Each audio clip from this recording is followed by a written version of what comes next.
Good evening! Welcome! This is your show, This is your life. AGT, Anything Goes Topic Season 8. Episode 17. And today is March 17, 2026. And it's a Bible Tuesday night. Yeah. Ayan. March 17, episode 17. Oo nga, Okay no? na. Talaga. Okay na. Ayan. Sorry, kanina pa parang tinago ko pa yung mic ni Tata Bert. Yung pala yung gagamitin niya. Yung pala yung extra. Kamusta po kayo? And ikaw, Tata Bert? Yeah. Doing good? Oy, very good. Ayan. Nilalamig ka, no, Tata Bert? Hindi naman. Dala ko siyempre isuot na. Oo nga, why not? Parang ready ka na, Tata Bert, sa activity natin sa Holy Week. Naka-orange ka. Oo nga pala, yung mga miyembro natin dyan. Malapit na yung ating retreat activity. Yes. And may remind ko na rin kayo, Palm Sunday will be on March 29. Oh. Yan. Then Holy Monday, March 30, and so forth and so on. Up to Easter Sunday, siyempre, April 5. Oy. Pero activities natin naman siyempre hanggang from Monday, Thursday, up to Saturday. Oh, ayan. Exciting. Ayan. So, makapunta po yung mga ating volunteers at member teams. Ayan. Mga leaders po ng bawat team, ha? Yes, tama. Oo. Yes, encourage niyo po. Ayan. Ayan po. Magandang gabi po. Ay, sorry, Tata Bert. Kiramin ko na lang po. Gawin nating masaya ito. Katulad nung last year, no? Hindi natin inakala na maging very successful yung ating despite kahit na wala talaga si Senior. At least na ipakita natin at natupad natin yung tagubilin ni Senior na gawain natin ang ating makakaya para magpatuloy. Pati yung ating retreat activities na yun. Yes, ayan. Ano kaya ang in-store ngayong Holy Week, Tata? Malalaman na lang natin. Malalaman lang natin. Ano kaya mga naisip ni Tata Bert at ni Sina? Excited. Kasama ka doon. Ay, kasama ka. Sige po, tingnan natin kung hindi... And then, isa sa dyan, siyempre magbibigay na rin tayo ng lecture. At napag-isip-isip ko na hindi masyadong naipapaliwanag pa natin sa atin ang gusto yung tungkol sa 7 last words. Kaya, yun ang bubusisiin natin ang gusto, yung 7 last words na yan. Maganda yan, Tata Bert. Ayan. Sige, Tata Bert. Ako yung doon, yung joker sa tabi mo. Joke lang. Ayan. Magiging successful yan. Yes. Tayo pa ba? Always guided tayo ni Lord. Ayan. Sige po, Tata Bert, anong mga nakalap mong mga balita? Tuwan-tuwa ngayon yung mga tricycle driver. Talagang nakatanggap naman sila ng ayuda. 5K! Bawat isa sa kanila. As per record, 139,000 na tricycle drivers ang supposedly nakatanggap lahat. Nakakatuwa naman, di ba? Kasi di madali ngayon sa daming tumataas. Totoo yan. Yan. Si Alex nga pala, no? Yes. Although hindi nagtuloy-tuloy yung kanyang buenas noong nakaraan, still, nasa number 29 siya. Wow. Grabe. Parang naalala mo, Tata Bert, una-una nating usapan yan, nasa 50 pa ata siya noon, no? Nag-uusap tayo dito. Kaya 29 na. Kita mo yan. Congrats, Alex. Isang maganda rin na athlete natin na magandang nagiging performance, yung younger brother ni Yulo, si Eldrew, yung niya, magandang nagiging performance sa gymnastics na niya. Sports. Congrats, Eldrew. Nasa lahi niyo talaga, Ayan. Napanood mo ba yung Ako hindi ko rin naman napanood yung Oscar. Pero nalaman ko na lang sa news na may lahing Pilipino pala yung nanalo sa cinematography. Cinematography. Parang may nadaanan nga ako, Tata Bert. Si Autumn Arcapo. Wow. Ang mother pala niya Pilipina. Wow, maka-proud. Congrats po. At isa pang maganda, ito rin ang kauna-unahan na babae ang nanalo nung category na yun Wow, sa Oscar. talaga? First time. Wow. Oh, Tapos siya pa, kita niyo no? naman, no? Nakakatuwa, babae na, Asian, lahi pa, Pinoy. Naku, talagang, ano na, nag-iiba na. Maraming Pilipino ang gumagawa ng pangalan sa Hollywood. Yes, Tata Bert. Ako, congrats po. At yan ang isang magandang example na you're not too late to conquer your dreams, your goals, Oo di ba? Kahit anong race mo, anong gender mo, kayang-kaya nyo. Basta naniniwala kayo, pagsikapan nyo, di ba? Yan, malaking nakakatuwa. Yung Yes, Tata Bert. yung microphone Ay, sige po. para mapalitan. Ay, okay. Sige po. Sorry, Tata Bert. Ayan. Batiin ko lang, Tata Bert. Yes. Ang ating, proud din ako na Pinoy sila. Hello po, Mamita. Good Hi, evening. Mamita. Miss Erlinda Omania. Mhm. Hello. Ate Aida Belostrino. Ate Aida, punta ka dito sa center.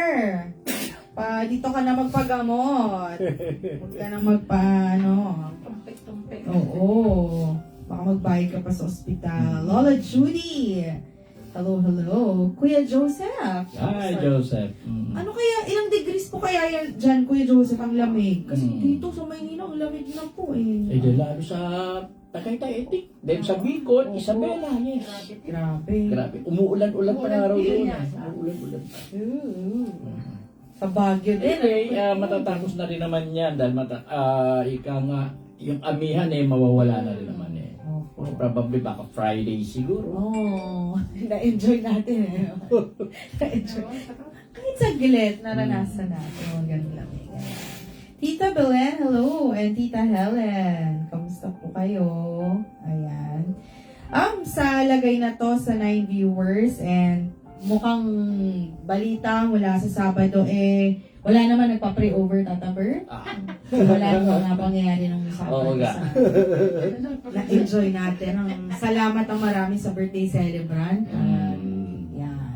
Okay pa kami? Tama ba? Alive and kicking. Matitibay. Ayan po.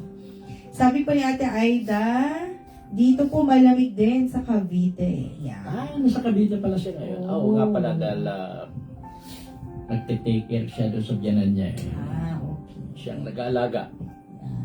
Ingat po kayo dyan. At salamat po sa panunood.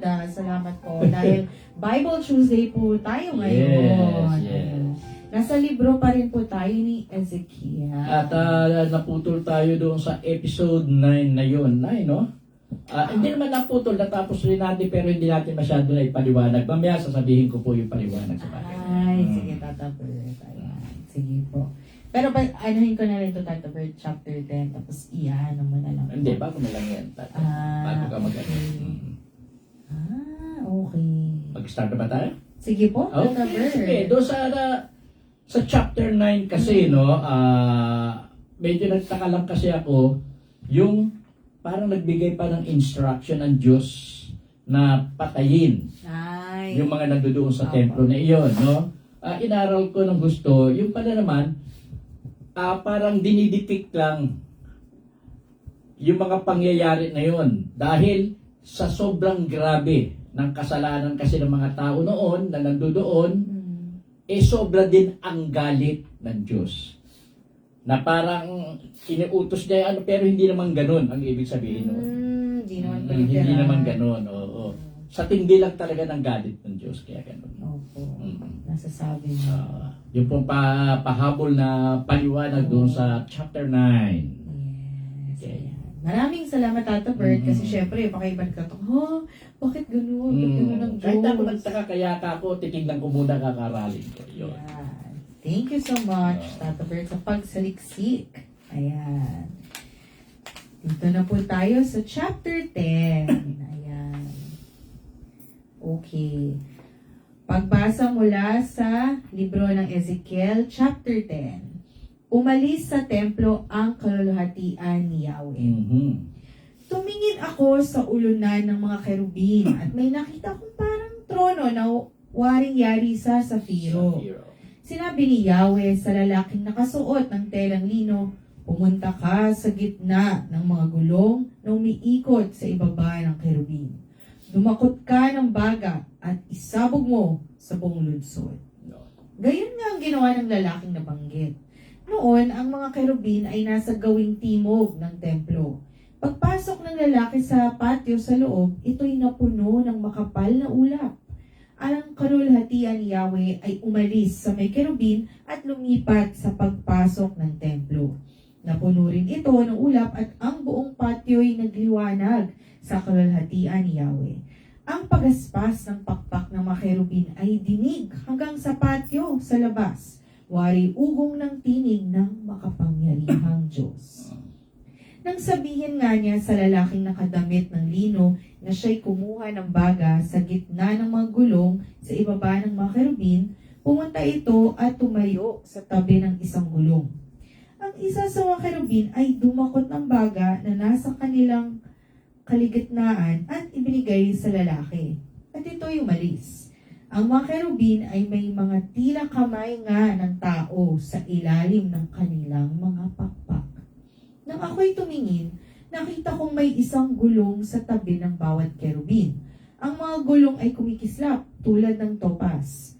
Magkakamukha ang mga ito at parang iisa.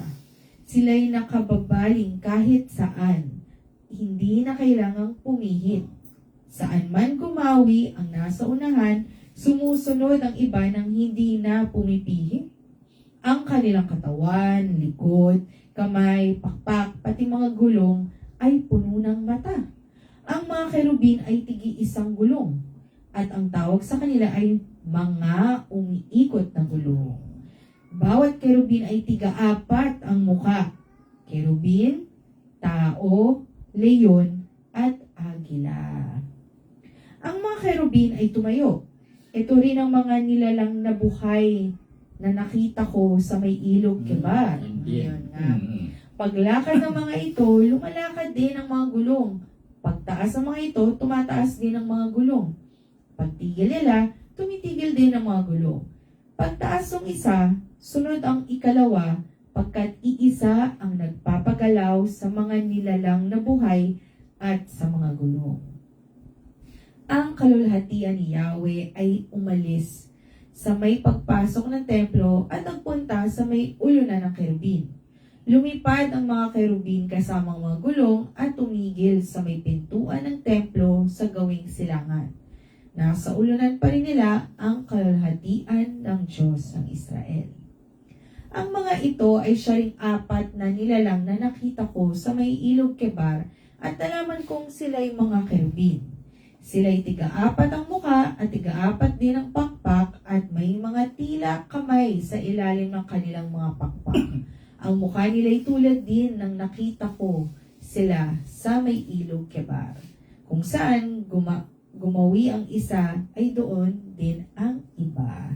Ito po ang salita ng Diyos. Salamat sa Diyos. Dito siguro magtataka sila, bakit parang naiiba yung mga yung mga pinapaliwanag dito. Actually, si Ezekiel, no?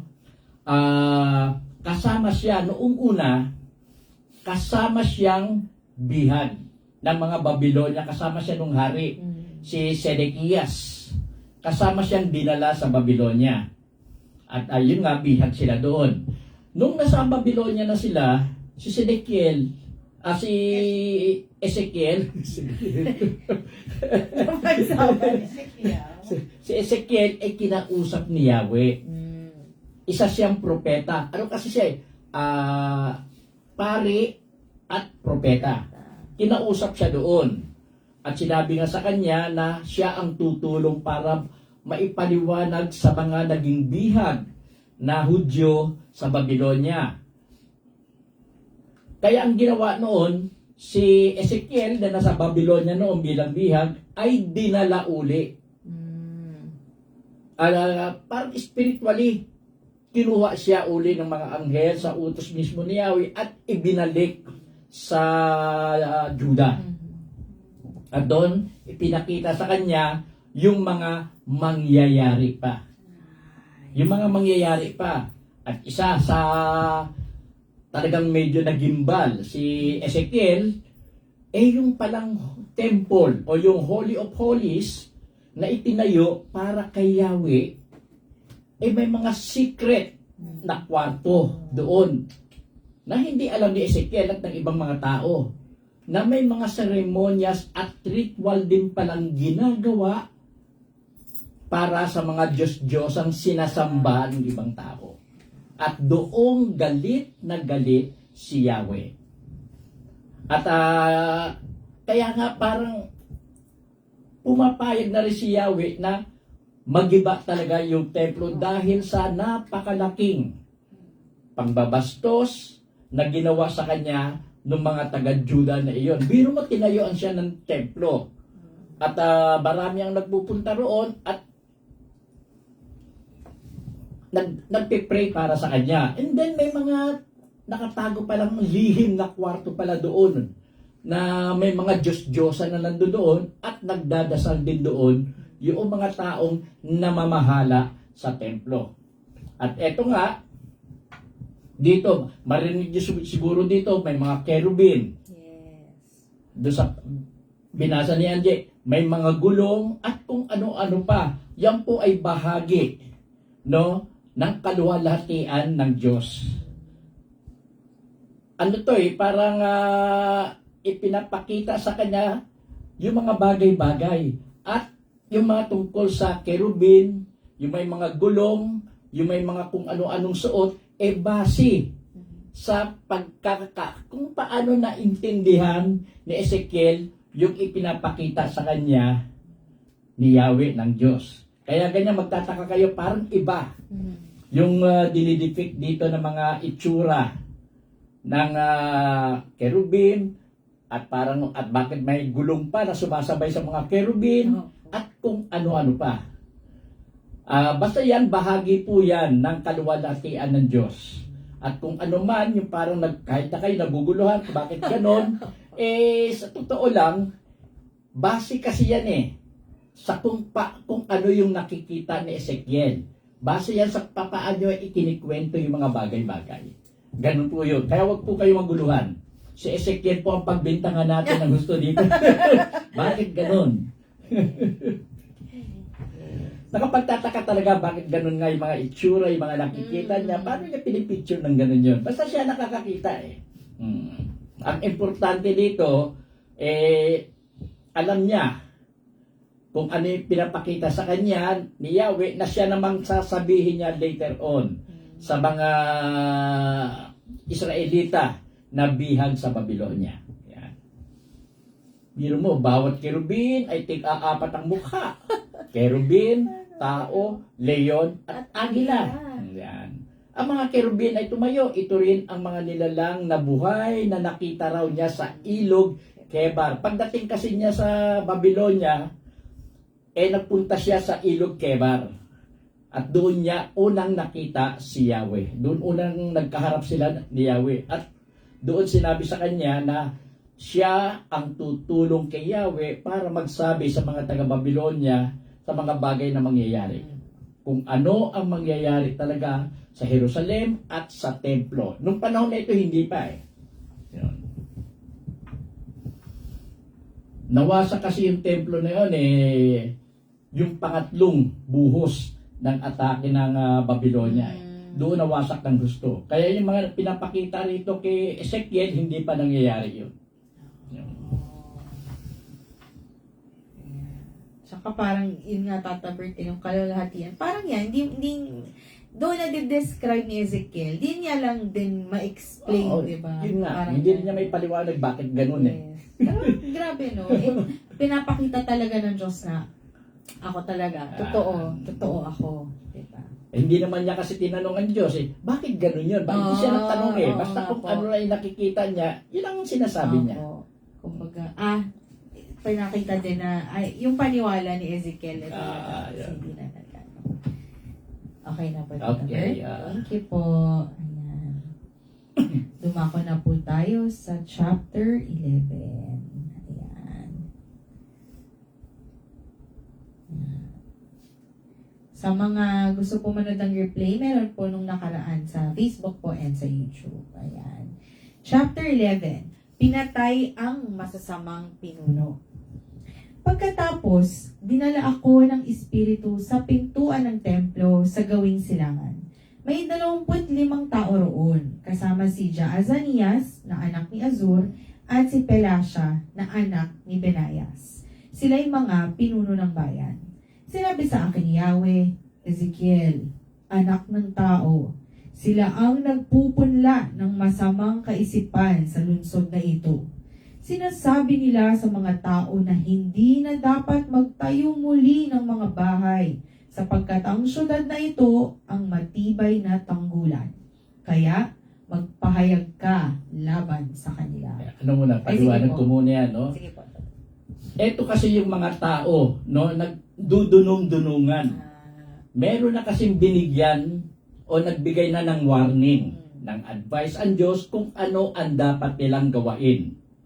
Na makukubkob ng mga susugod o aataking Babylonia ang Jerusalem. Pero itong mga taong ito, yung 25 tao na ito, kasama na si Jaazanias na anak ni Azur at si Pelasya na anak ni Benayas, ay ang mga nagsasabi na hindi mangyayari yung sinasabi ng propeta ni Yahweh noon. Yung, true sa propeta kasi nagsasalita si Yahweh na hindi mangyayari. Ang problema nga mangyayari Kaya yung mga taong ito ang may kasalanan. Hindi nila ipinaliwanag kung ano yung tama at kung ano yung tunay na mensahe ni Yahweh para sa mga taga-Juda na ito. Thank you po, Tata. Nilukuban ako ng Espiritu ni Yahweh at sinabi sa akin, sabihin mong ipinapasabi ni Yahweh, mga Israelita, hindi lingid sa akin ang inyong mga pinagsasabi. Alam ko ang binabalak ninyo. Patuloy ang patayan ninyo sa lungsod na ito at nagkalat ang bangkay sa mga lansangan. Kaya ito ang sinasabi ko. Ang lungsod ay natulad sa kaldero at ang karne ay ang mga bangkay. Hindi kayo dapat manatili rito. Takot kayo sa tabak, kaya ipasasalakay ko kayo sa mga taong bihasa sa paggamit ng tabak. Iaalis ko kayo sa lungsod na ito at ipapabihag sa mga taga-ibang bayan bilang parusa. Mamamatay kayo sa tabak sa may hangganan ng Israel. Sa gayon, makikilala ninyong ako si Yahweh. Kailanmay, hindi ninyo magiging tanggulan ng Jerusalem at hindi kayo magiging ligtas sa loob nito. Paparusahan ko kayo kahit saan kayo magpunta. Ipapakilala ko sa inyo kung sino ako sapagkat hindi kayo lumakad ayon sa aking mga tuntunin at hindi ninyo sinunod ang aking mga utos. Sa halip, namuhay kayo ayon sa tuntunin ng mga bansang nakapaligid sa inyo. Nilukuban ako ng Espiritu. Dito kasi katulad ng mga sinasabi nung 25 na iyon, no? Sinasabi kasi nila sa tao na hindi mangyayari yung sinasabi ni Yahweh na pinasabi sa mga propeta. Sinabi nila na ang magiging kalagayan nila sa loob ng Israel ay maganda. Sinabi nila sa tao yan, para silang protektado, para silang yung nasa loob ng kaldero. Kaya binanggit dyan nakataklob at hindi mapapasok ng kalaban. Pero hindi ganun ang nangyari. Pinaliwanag nga na mamamatay sila. Yung mga nasa loob ng kaldero na iyon na inaakala nilang safe sila. Yung kaldero kasi it-represent yung Jerusalem Parang Jerusalem yun. Pag nasa loob sila ng Jerusalem, parang nasa loob sila ng isang kaldero. Ligtas sila doon at hindi sila magagalaw ng kaaway. At hindi yon ang nangyari. Sinabi ni Yahweh na yung mga nasa kalderong iyon ay mamamatay. At yung mga wala sa kaldero, isasaba yan ng mga bibihag sa kanila. Ganon ang dyan. Kaya nabanggit dyan yung kaldero at ang karne. Yung karne ay ang mga bangkay. na nandoon. Mamamatay yung mga iyon eh. Yun ang pangitain na pinakita ni Yahweh kay Ezekiel. Yan. Iaalis ko kayo sa lungsod na ito at ipapabihag sa mga taga-ibang bayan bilang parusa. Ganun ang mangyayari eh. Yun ang gusto ni Yahweh kasi. Iaalis sila doon at ipapabihag sa mga taga-ibang bayan. Kesa naman maiwan sila sa Jerusalem. Patay lahat ng mga nandoon na yun eh. Mamamatay kayo sa tabak, sa may hangganan ng Israel. Di ba? Meron ganun. Sa gayon, makikilala ninyong ako si Yahweh. Dahil yung mga sinasabi ni Yahweh, true sa prophet na ano niya, ay totoo na mangyayari at hindi matutuloy. Talagang mangyayari yung mga sinasabi niya. Ayaw maniwala kasi ng mga tao. Dahil yung mga leader din, mali rin yung pagkakaintindi ng mga leader.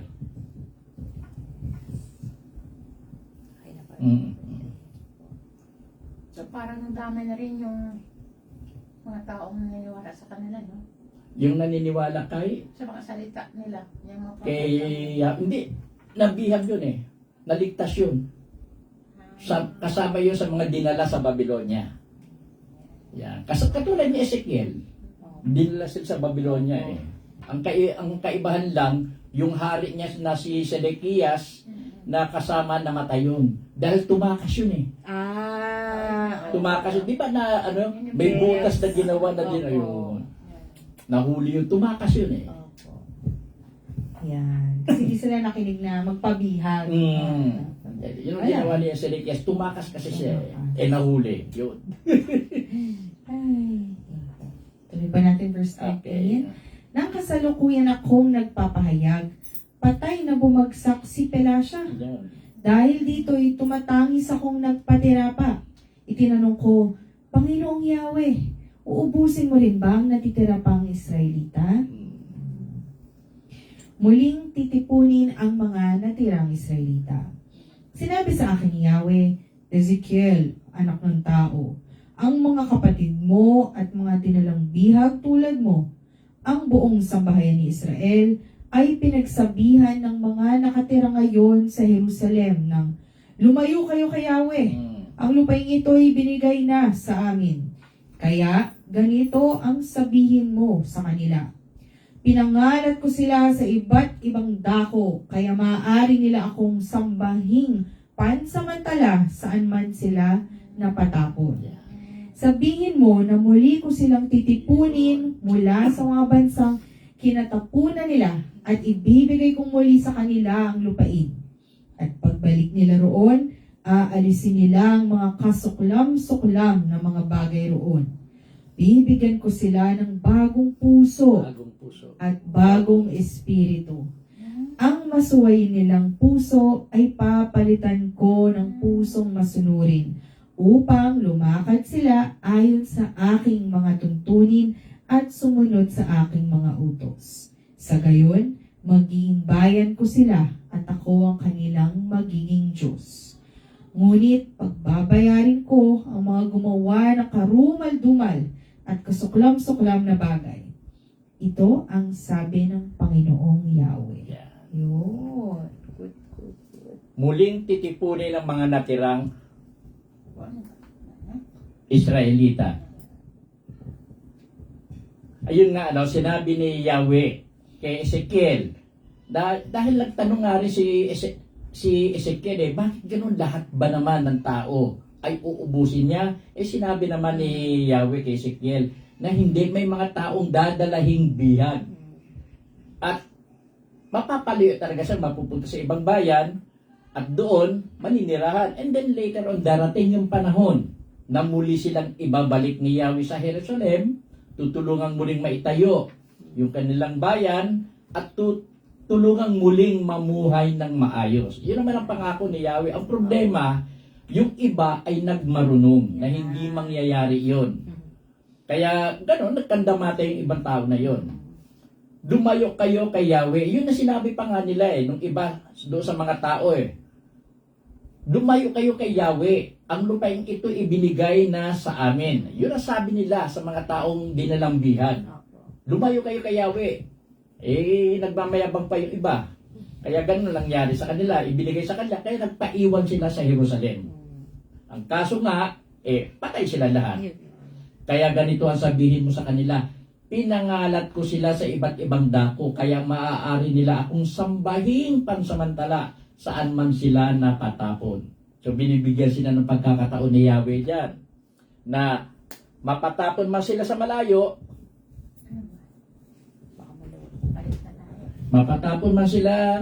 malayo, still, ang inaasahan ni Yahweh sa kanila ay sasambahin pa rin nila si Yahweh kahit na nasa malayo sila. Dahil yung pagsambang gagawain nila, yun mismo ang magliligtas sa kanila. Yun mismo, ang paraan para sila'y mabalik muli sa Jerusalem. Ganon. Sabihin mo na muli ko silang titipunin mula sa mga bansang kinatapunan nila at ibibigay ko muli sa kanila ang lupain. Yun. At pagbalik nila roon, aalisin nila ang mga kasuklam-suklam na mga bagay roon. Kasuklam-suklam, yan yung mga Diyos-Diyosan. Yung mga seremonyas na ginagawa nila para sa Diyos-Diyosan. Hindi na nila gagawin yan. Bibigyan ko sila ng bagong puso at bagong espiritu. Ang masubayin nilang puso ay papalitan ko ng pusong masunurin upang lumakad sila ayon sa aking mga tuntunin, yung batas ng Diyos, at sumunod sa aking mga utos. Sa gayon, magiging bayan ko sila at ako ang kanilang magiging Diyos. Dito parang binibigay na in advance yung tungkol doon sa ilalagay ang yung sa New Covenant. Nagbabanggit na tungkol sa New Covenant si Yahweh dyan Ngunit pagbabayarin ko ang mga gumawa ng karumal, dumal at kasuklam-suklam na bagay. Yun nga, yung biro mo sa loob ng templo meron palang lihim ng mga kwarto na may ibang seremonyas na ginagawa roon. Yun. Thank you po, Tata Bert. Yan. Tuloy po natin verse 22. Inalis ng Panginoong Yahweh ang kanyang kalulhatian sa Jerusalem. Pumaitaas ang mga kerubin, kasama ang mga gulong at ang kalulhatian ng Diyos ng Israel ay nasa itaas nila. Ang kalulhatian ni Yahweh ay umalis sa lungsod at nagpunta sa ibabaw ng bundok sa gawing silangan. Inilipad ako ng Espiritu at sa pamamagitan ng pangitain ay dinala ako sa Babylonia, sa lugar ng mga dinalang bihag. Doon natapos ang pangitain. At sinabi ko sa mga dinalang bihag ang lahat ng ipinakita sa akin ni Yahweh sa pamamagitan ng pangitain. Yan, ibinalik na si Ezekiel sa Babylonia. Ibinalik na siya dyan. At yun nga, dito kasi naipakita na kasi kay Ezekiel yung lahat na dapat niyang malaman na siya namang ikikwento niya sa mga taga-Babylonia, sa mga Israelita na bihag sa Babylonia. Kaya yan, ibinalik na siya doon dahil alam na niya kung ano yung mga bagay-bagay na dapat niya ipaliwanag. Kaya, at sinabi ko sa mga dinalang bihag ang lahat ng ipinakita sa akin ni Yahweh sa pamamagitan ng pangitain niya. Ito po ang Salita ng Diyos. Konti lang ba? Ay, hindi. Ay, panghuli lang pala ng ano yan. Opo. Thank you po, Tata Bert. Po, sunod na po natin is chapter 12. Ayan. Lang po. Yan. Chapter 12. Inilarawan ni Ezekiel ang paglaya ng Israel. Sinabi sa akin ni Yahweh, Ezekiel, anak ng tao, nasa gitna ka ng isang mapaghimagsik na bayan. May mga mata sila ngunit hindi nakakakita. May mga tenga ngunit hindi naman nakakarinig sapagkat sila'y mapaghimagsik. Kaya nga, magbalot ka ng kailangan mo sa paglalakbay bilang isang bihag.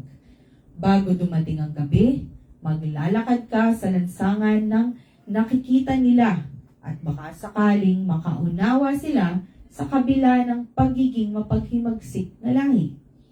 Samantalang maliwanag pa, maghanda ka ng iyong daladalahan ng nakikita nila at kinagabihan ay maglalakad kang parang manlalakbay.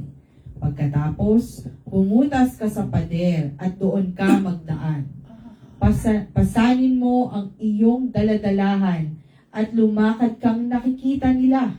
Magtakip ka ng muka para hindi mo makita ang lupain pag alis mo, pagkat ikaw ang gagawin kong pinakababala sa mga Israelita. Yun, nakuha ko na.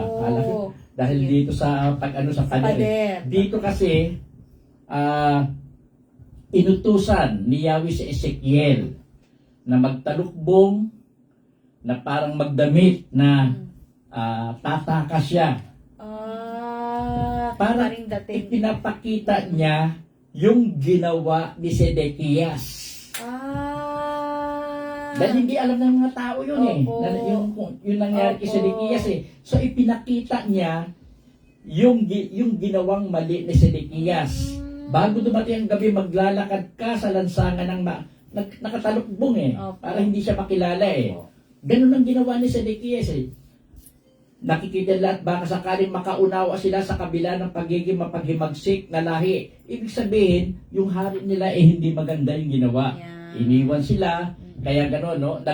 Nagsolo Yes. yung hari nila na iyon. Hindi alam ng iba yun Opo. Samantalang maliwanag pa, maghanda ka ng iyong daladalahan ng nakikita nila.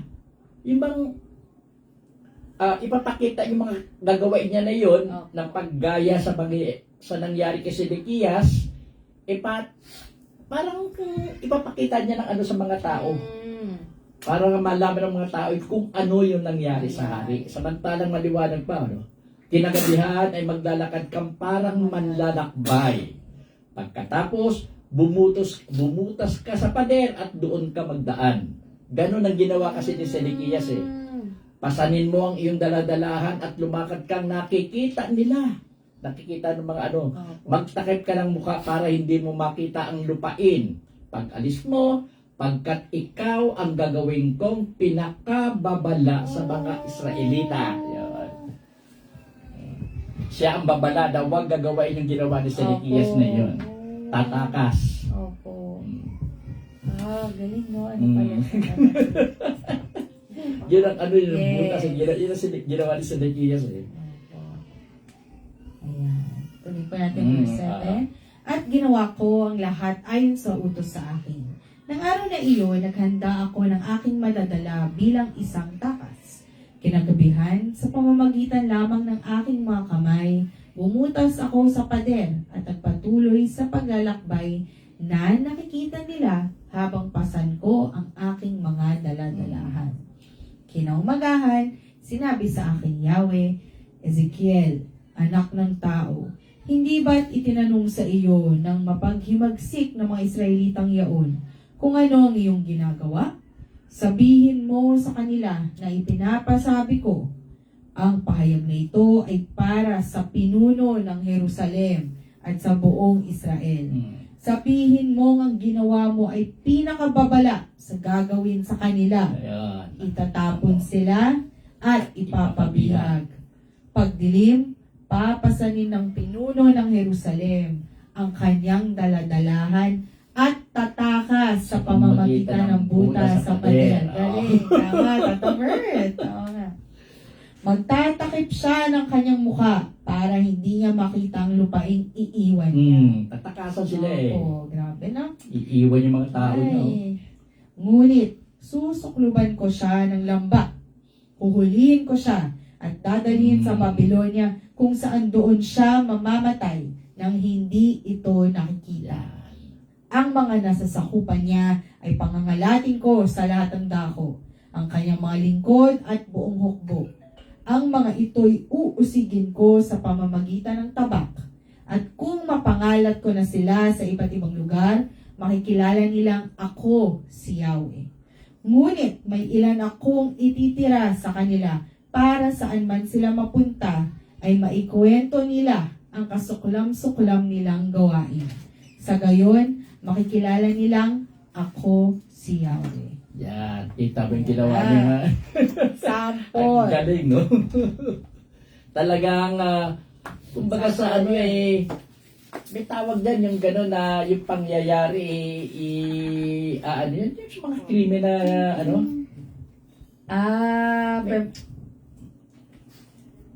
Premonition? Hindi. Yung ginawa nila, kunyari, parang ini-act out nila yung nangyari. May tawag dyan eh. Reenactment? Parang nire-enact dito yung mangyayari. No? Yung mangyayari. Opo. Actually, parang hindi pa nangyayari eh.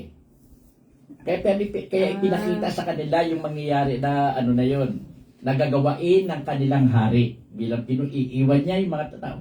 Magsasama rin naman ng ilang mga ano tong si Sedekias, pero mamamatay siya at mahuhuli. Hindi katulad nila Ezekiel, talagang natuluyan na dalahin sila sa Babylonia kasama yung iba pa. Yun. Biro mo yun, no? Magtatakip siya ng kanyang mukha para hindi niya makita ang lupaing iiwan niya. Para hindi niya bahala kayo dyan. Parang gabi na yan eh. Ngunit susukluban ko siya ng lambat. Uhulihin ko siya at dadalhin sa Babylonia kung saan doon siya mamamatay nang hindi ito nakikita. Yan ang nangyari kay Sedekias, yung salbahing hari ng Juda. Isa sa naging salbahing hari ng Juda. Hindi nagpakahari. At nga pala may binanggit dito na hindi ko masyadong nasabi yung tungkol sa mapaghibagsik. Ganun kasi yung mga ano eh. Yung mga Juda o mga Israelita na dinala sa Babylonia, yung iba niya mapaghibagsik eh. Parang lumalabang pa rin kay Yahweh.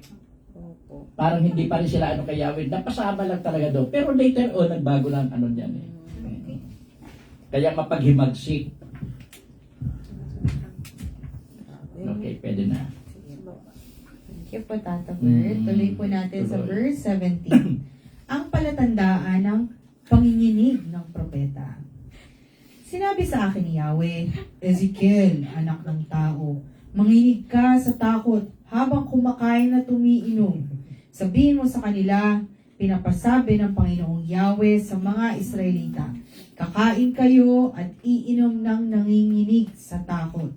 Ang lungsod ay paghaharian ng lagim sapagkat magaganap ang karahasan sa kabi-kabila. Ang mga lungsod ay mawawala ng tao at magiging puok ng lagim ang lupain. Sa gayon, makikilala nilang ako si Yahweh. Pati yung pagkakain pala na mangyayari eh, no? Si Ezekiel, sinabihan ng Diyos na kunyari ipakian na kumakain siya at umiinom na parang nanginginig sa takot. Gusto niyang ipakita yung ganon sa mga taga-Israel. Actually, ikinikwento ito doon sa mga taga-Israel na nasa Babylonia dahil hindi nila alam ang mga mangyayari pang susunod eh. Napunta sila sa Babylonia nang ang hari ay si Sedekias. Hindi pa nila ang mangyayari pagka si Jehoiakim na ang papalit, hindi pa nila alam eh. Nagganon ang mangyayari ngayon kinikwento niyo, pinapakita rito. Pinapakita sa kanila in advance yung mangyayari. Diba? Continue po tayo verse 21. Ang mga palasak na kasabihan. Sinabi sa akin ni Yahweh, Ezekiel, anak ng tao, naganap ngayon sa buong Israel ang kasabihang humahaba ang mga araw, ngunit isa man sa mga hulay walang katuparang natatanaw. Sabihin mo sa kanilang mawawala na ang kasabihang iyan. Hindi na ito maririnig sa Israel.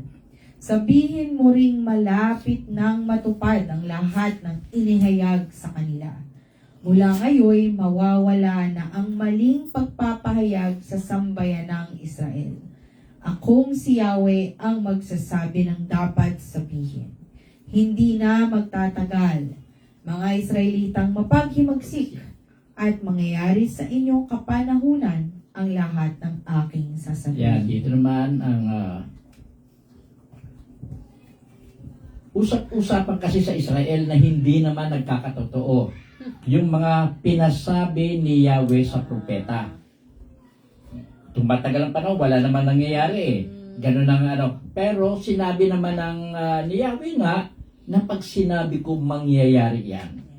At ngayon dumating na yung tamang panahon na mangyayari yan. At malapit nang matupad. Sabihin mo rin na malapit nang matupad ang lahat ng inihayag ko sa kanila. Mula ngayon mawawala na ang maling pagpapahayag sa sambayan ng Israel.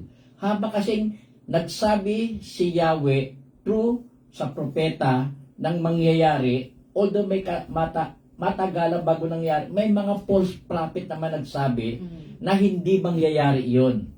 Kaya dito binabagit, mula ngayon mawawala na ang maling pagpapahayag sa sambayan ng Israel. Yun ang nagsasabi ng maling mangyayari.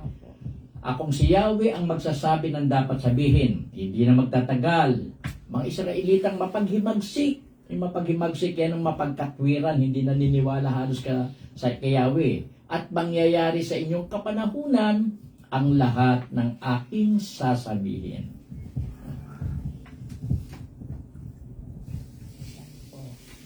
Sa verse 26, sinabi pa sa akin ni Yahweh, Ezekiel, anak ng tao, sinasabi ng mga Israelita na ang nakikita mong mga pangitain ay hindi magkakatotoo kung ngayon lamang.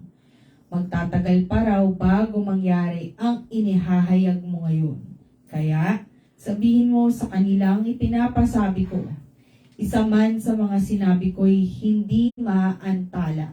Hindi na magtatagal at magaganap ang lahat ng ito. Ito po ang salita ng Diyos. Salamat sa Diyos. Yan dito talaga. Sinabi pa rin talaga no, na yung mga tao, yung mga ayaw maniwala sa mga pinapasabi ni Yahweh sa mga sa mga nauna ng mga propeta.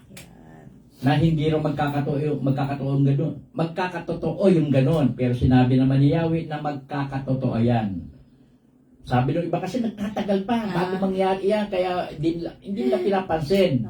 Pero yun sinabi naman ni Yahweh na mangyayari yan. At pag nangyari, hindi na yan maaantala. Hindi na magtatagal at magaganap ang lahat ng ito. Dito kasi hindi pa nangyayari yung talagang giniba ng gusto yung temple. Nagkalat mismo yung mga patay sa lansangan, yung ganyan. Panahon ni Jehoiakim. Kay Jehoiakim hindi pa rin yung isa pa. Si Sedekias natin, yung pinakahuling hari. Si Sedekias. Ito pala dito, hindi pala si Sedekias. Si Jehoiakim ba yun? Jehoiakim, Tata Bert. Diba dalawa? Hindi yung gumawa ng butas. Si Sedekias, no? Hindi ko na po maalala. Hanapin natin. Jehoiakim.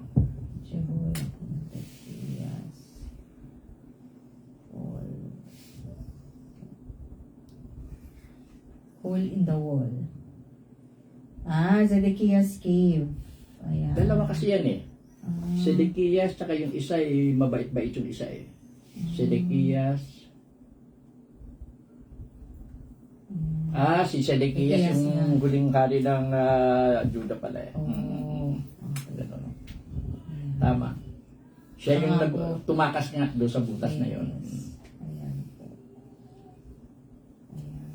Talaga, tsaka Tata Bert, yung may talagang mapagmalaki pa rin sila, no? Doon sa point na, hala, ito na nga, di ba, tinutulungan na kayo, may warning na, may signal na ng ganito. Sige, ayaw nyo maniwala na ngayon yan, Yung iba, nagsasabi, kung mangyayari man yan, matagal pa yan, hindi pa mangyayari yan, gano'n, yan. Kaso mangyayari na, yan na. Ayan. Ay, talaga naman, hindi pa rin.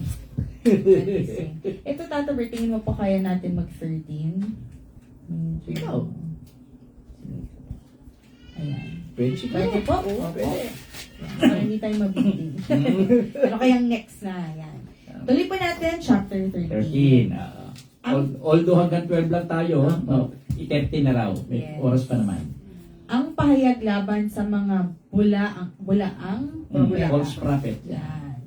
Sinabi sa akin, Yahweh, Ezekiel, anak ng tao, magpahayag ka laban sa mga propeta ng Israel sapagkat ang ipinapahayag nila sa mga tao ay sarili nilang kaisipan at hindi mula sa akin.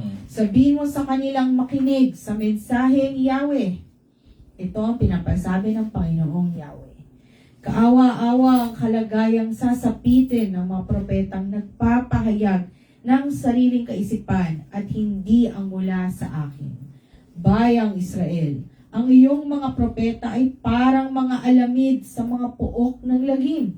Hindi nila ginawa ang sirang bahagi ng pader ng sambahayanan ni Israel para ito'y manatiling nakatayo sa araw ni Yahweh. Pawang kasinungalingan ang ipinahayag nila. Ang pahayag nila ay sinasabi ni Yahweh, kahit hindi ko sila sinusugo. Sa kabila noon, inaasam nilang pangyayarihin ko ang kanilang ipinapahayag. Huwad ang kanilang pangitain at kasinungalingan ang kanilang pahayag, sapagkat sabi nila'y ipinapasabi ko iyon, bagamat wala akong sinasabing ganoon. Kaya't pinapasabi sa kanila ng Panginoong Yahweh, huwad ang inyong pangitain at kasinungalingan ang inyong pahayag. Ako'y laban sa inyo. Paparusahan ko ang mga propetang may huwad na pangitain at nagpapahayag ng kasinungalingan. Hindi sila mapapabilang sa lupong sanggunian ng aking bayan o sa aklat talaan ng bayan ng Israel. Hindi na kayo makakapasok muli sa lupain ito. Sa gayon, makikilala ninyong ako si Yahweh. Dinadaya ninyo ang aking bayan. Sinasabi ninyong payapa ang lahat, gayong wala namang kapayapaan. At kapag may nagtatayo ng mahinang pader, tinatapalan ninyo ito ng kalburo. Sabihin mo sa kanila, naguguho ang pader na iyon, sapagkat bubuhos ang malakas na ulan. Babagyo ng yelo at magpapadala ako ng unos. Ang pagbagsak ng pader na iyon, itatanong sa inyo kung nasaan ang inyong itinapal. Kaya, ipinapasabi ng Panginoong Yahweh, dahil sa aking galit, magpapadala ako ng unos. Dahil sa tindi ng aking puot, ibubuhos ko ang malakas na ulan. Dahil sa laki ng aking galit, magpapaulan ako ng yelo upang sirain ang pader na iyon. Ang pader na inyong tinapalan ng kalburo ay iguguho ko hanggang sa pundasyon nito. Pagguho nito, matatabunan kayo. Sa gayon, makikilala ninyong ako si Yahweh. Ang matinding galit ko'y ibubuhos ko sa pader na iyon at sa mga nagtapal niyon. Pagkatapos, sasabihin kong wala na ang pader, pati ang mga nagtapal niyon. Ang mga nagtapal ng pader ay ang mga propeta ng Israel na nagsabing maayos ang lahat sa Jerusalem, ngunit kabaliktaran ang nangyari. Ito ang sabi ng Panginoong Yahweh. Yan. Tungkol ito sa mga bulaang propeta. Marami kasi ang bulaang propeta rin noon eh. Ito yung mga lumalason sa kaisipan ng mga taga-Israel noon. At nagpahayag at sinabihan si Yahweh na magpahayag sa mga para sa mga bulaang propeta na ito. Sapagkat sila ay nagpapahayag ay sarili nilang kaisipan. Ang sinasabi kasi nitong mga bulaang propeta ay mga mensahe na galing lang sa kanilang kaisipan, hindi totoong nanggaling sa Diyos kay Yahweh. Ito ang pinasasabi ng Panginoong Yahweh, kaawa-awa ang kasasapitan talaga ng mga bulaang propeta na ito. Dahil nga sa kanila, marami ang nadisgrasya, marami ang namatay. Dahil nagsasalita sila ng hindi totoo, na akala tuloy ng tao sinungaling si Yahweh. Hindi naman yun pinasasabi ni Yahweh. Kaya doble ang kasalanan na doble ang parusa na tatanggapin ng mga bulaang propeta na ito. Hindi nila ginawa ang sirang bahagi ng pader ng sambayanan ni Israel para ito'y manatiling nakatayo sa araw ng Yahweh. Sa araw ni Yahweh. Ibig sabihin yan, yung mga problema noon, hindi nila tinapang.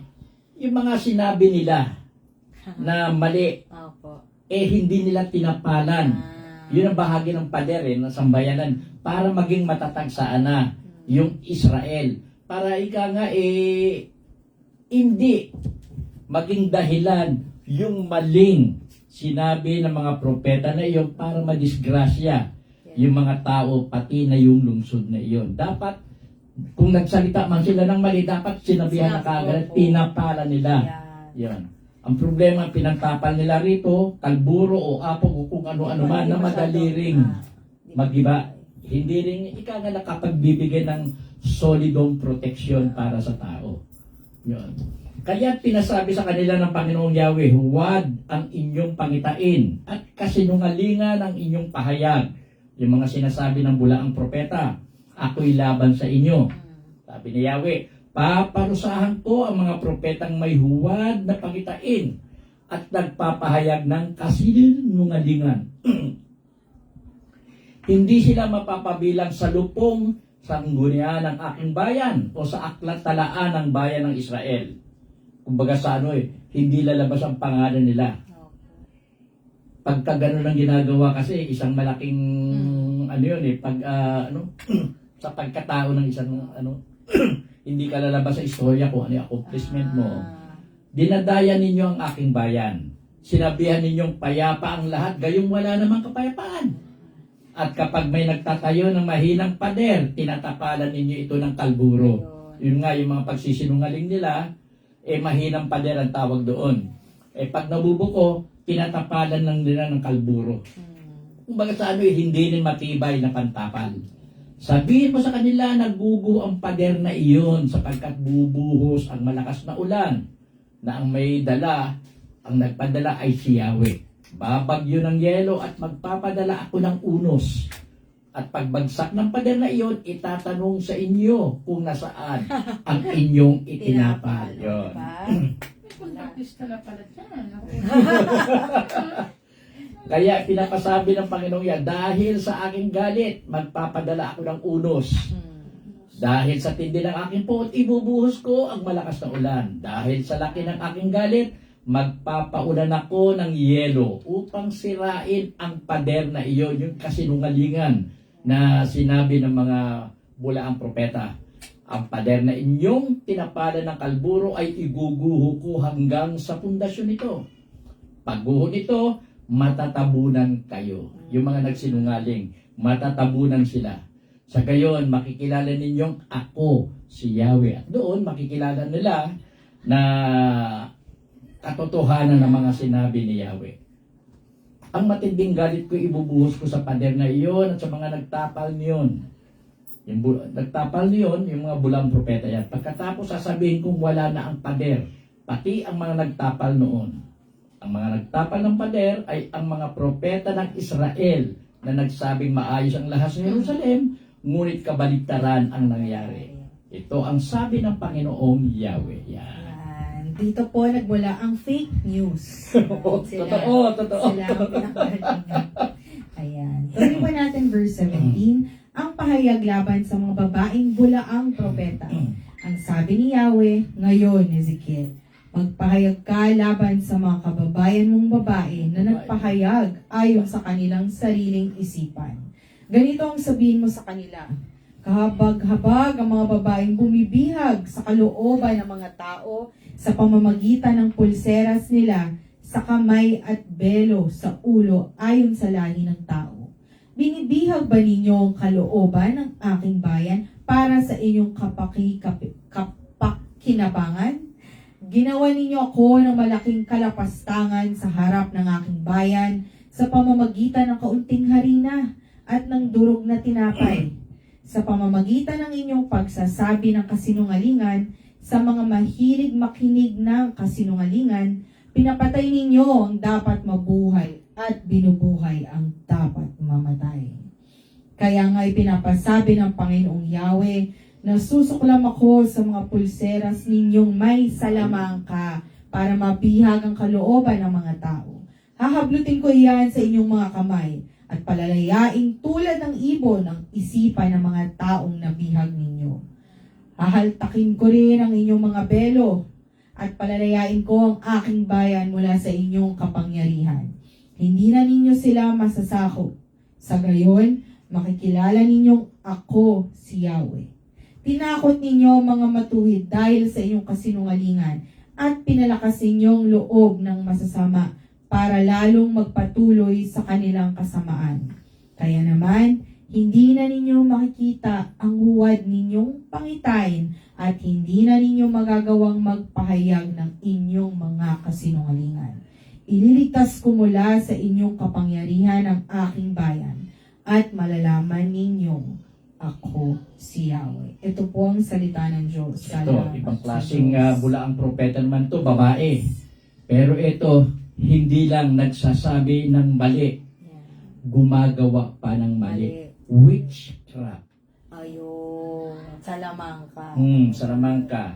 Ganito sabihin na, witchcraft yan. Ayun, makakatanggap din sila ng kaparusahan. May pulseras kasi Opo. Belo. Ayan. Alam mo naman yung mga anong ganyan nakatalukbong. Yung mga manghu ng witchcraft, mga manghuhula kuno. Yan. May nalalaman sa panghuhula, witchcraft, ganon. Dahil ikaw nga may lalapit sa kanila hihingi ng advice magpapahula sasabihin na gano'n ang mangyayari, gano'n ang mangyayari. Tapos bibigyan nila ng solusyon. Eto, pulseras, isuot mo, makakatulong sa iyan, protection mo. Laban sa kung ano ang mangyayari. Yun ang di ba? Yung bibigyan ng pulsera, sino magiging protection mo Sabing gano'n. Yan, hindi ka tatalaban ng kung ano-ano, yan ang mga kasinungalingan ng mga propetang babae noon. Kaya pati si Yahweh galit sa kanila dahil sa pagsisinungaling nila sa pagsasabi ng hindi totoo, tapos sasabihin pang may pulseras na ibibigay na siyang magbibigay ng protection sa kanila na hindi naman nangyari, talagang grabe na yun. Grabing pagsisinungaling, grabing paninira pa sa mas makatotohanang sinabi ni Yahweh na mangyayari. Nasusuklam ako sa mga pulseras ninyo may salamangka. Yun nga, protection puno para mabihag ang kalooban ng mga tao. Mabibihag talaga dahil kaalam ng tao, yung magiging protektado sila dahil binigyan sila ng protection agimat, anting-anting or whatever. Kaya grabe talaga ang galit na ipapakita ni Yahweh sa kanila. Grabe talaga. Kasinungalingan at pinalakas ninyo ang loob ng masasama. Pati masasama nga naman, gumagawa na ng masama. Tapos lalapit doon sa mga babaeng ganyan. Okay, tuloy mo yung ginagawa mo at magagamit mo itong protection yung bigyan, suot mo itong pulseras na ito, isuot mo itong ganito, yon. Kaya yung masama, lalo gumagawa ng masama. Nagkakalakas loob na gumawa ng masama dahil nga ang buong akala meron silang protection, pulseras or whatever mang ibinigay ng babaeng bulaang propeta. Yan. Dali sila rito kay Yahweh. Tama. Ayan. Ay, buti na idugtong natin yan. Madali lang din naman. Magandang kumbaga may ibang parte pala ng mga bulaang propeta, hindi lang yung iniisip natin na may babae rin pala. May babae. Mas matindi yung babae, may protection pa kuno Saka material May dagdag yun parang pagka, yung temptation. Ayan. So, dito, kitang-kita po natin kung gaano powerful si Yahweh, ang Diyos. Pinakita niya na paulit-ulit, kahit kay Ezekiel, sa mga Israelita, pinakita niya na kahit sinong hari nyo, diba? Yung gusto nyo ng hari, paniwalaan nyo, kaya kayong iwan. Kahit sino pa yung naisip nilang tutulong sa kanila, mga Diyos-Diyosa nila, pinakita lalo niya na wala yan. Ako lang ang may kaya gumawa lahat. Una, ang proteksyonan kayo, diba? Sinabihan sila na ganito ang mangyayari, mamili kayo. Sinabi ko na, magpabihag kayo. Ayaw nyo. Diba? Pero, syempre, hindi sila nakinig at pinili nila yung maling landas. So, siguro ngayon ma-apply natin sa buhay natin o pang araw-araw na huwag natin kakalimutan na kahit ano patingin mo sa sarili mo, kung politiko ka, kung may-ari ka ng kumpanya, kung ang mayaman ka, lahat yan walang kabuluhan. Walang mangyayari kung hindi nyo i-glorify, i-acknowledge na iisa lang ang makapangyarihang Diyos. Siya lang ang may kayang gumalaw. Siya nga lang gumawa, di ba? So, siya lang ang may kaya ding gumawa at gumalaw.